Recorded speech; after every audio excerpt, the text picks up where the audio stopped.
Today's notes are on relations and functions, and so you can see I've filled in a lot of the notes already. That's because it is a lot of writing today, and I didn't want to run out of time in the video. So to start off with a relation. A relation is a set of ordered pairs x, y. If you can't remember which way an ordered pair goes, just remember it's alphabetical order. So x comes first, then y. So it's a set of ordered pairs where x is the input value and y is the output value. Or you can think of it as x is the independent variable and y depends on it, so y is the dependent variable. Okay? And then in a relation, there is a domain and a range. And the domain is all of the possible inputs of a relation. This is also known as the x terms. And the range is all of the possible outputs of a relation. So that one is all of your y terms. And then I have a few examples down here. It says state the domain and range of the relation. And over here I put that they need to be in numerical order, meaning the smallest number goes first and the largest number is at the end. And then you do not repeat numbers. So like here, there's a 3 and there's a 3 there. I'm only going to put it once.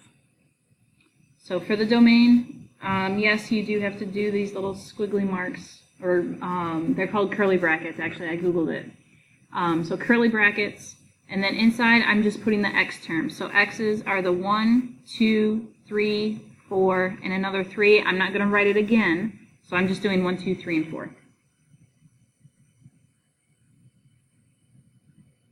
Then you close it with another curly bracket. That wasn't a good one, but that's okay. And for the range, same thing. So I have 4, 8, 12, 16, and 7. So the 7 is going to have to go between the 4 and the 8. So 4, 7, 8, 12, 16. That's all you have to do for that. So go ahead and try number 2 real quick. Go ahead and pause this and try it.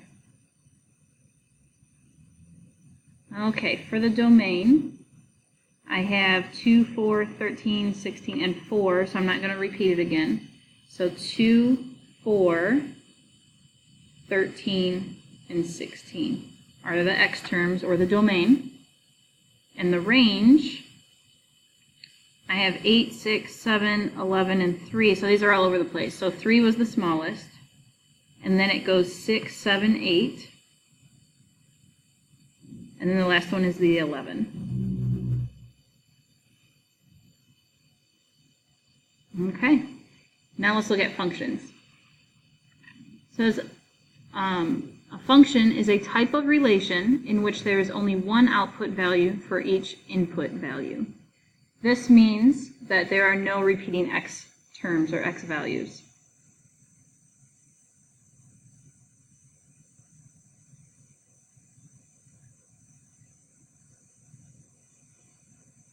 So your x's cannot repeat. And down here in the examples, it says state if the relation is a function or not. If it is a function, list the domain and range. So first we need to see if it is in fact a function. So to look and see if it's a function, I just look at the x values and see if they repeat. So I have 40, 45, and 40. I have 2 40s, so this one is not a function.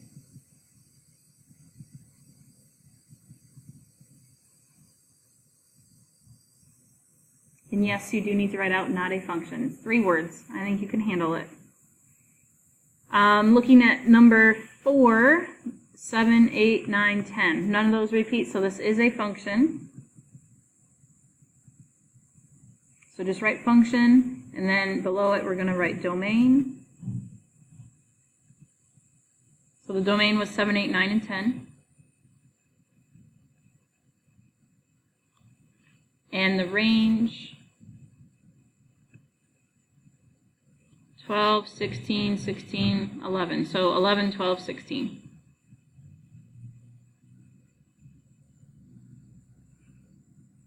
Okay, so that's all you have to do for that.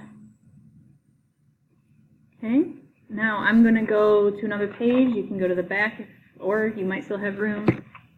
I don't have lines to keep me spaced out correctly. Okay, so this one says relations may also be represented with tables, and you can see those here. It says state if the relation is a function or not, and if it is a function, list the domain and range. So looking at this first table right here, this is easy. I just have to look at the x's. So -1, 0, 1, 2, 5. None of them repeat, so this is a function. And then I need to say what the domain and range are.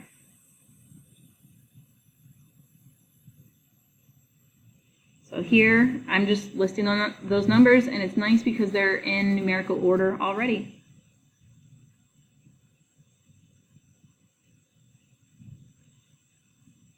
And I'm going to do range below it.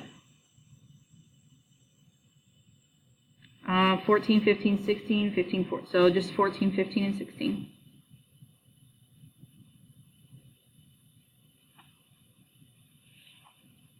Okay. Let's look at this one over here. I have -5 going to 11, -2 going to 10, 0 is going to 11 and 13. So therefore it's being repeated, so this one is not a function.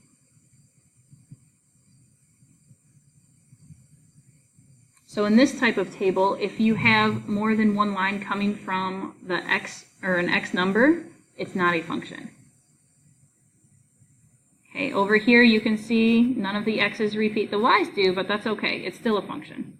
And tomorrow we'll graph something like that so you can see that it is in fact a function. So function, the domain is 3, 4, 5, 6. And the range is just 7.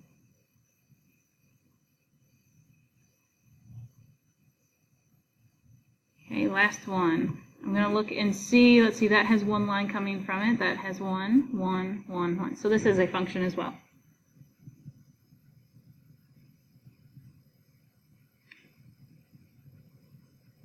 And the domain is 1, 2, 3, 4, 5.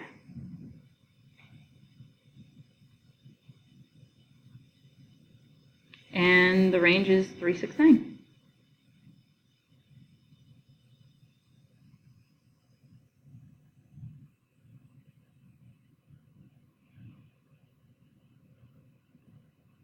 Okay, and on your homework, you will have to make these types of tables given the ordered pairs. So, like this is 3, 7, 4, 7, 5, 7, 6, 7. Okay? And over here, this would be 1, 3, 2, 6, 3, 9, 4, 3, and 5, 9. Okay, so those would be the ordered pairs. Okay, last thing we're going to talk about is the vertical line test, which hopefully you remember from last year.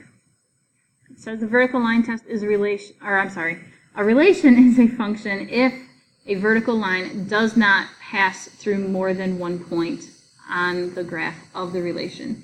So for this, I know some of you were taught to use like a ruler or something with a straight edge, and you just go along and see if your vertical line passes through the graph line more than once. Okay, you can use a ruler if you want to, or a pencil like I just did. This one passes the vertical line test, so this one is a function.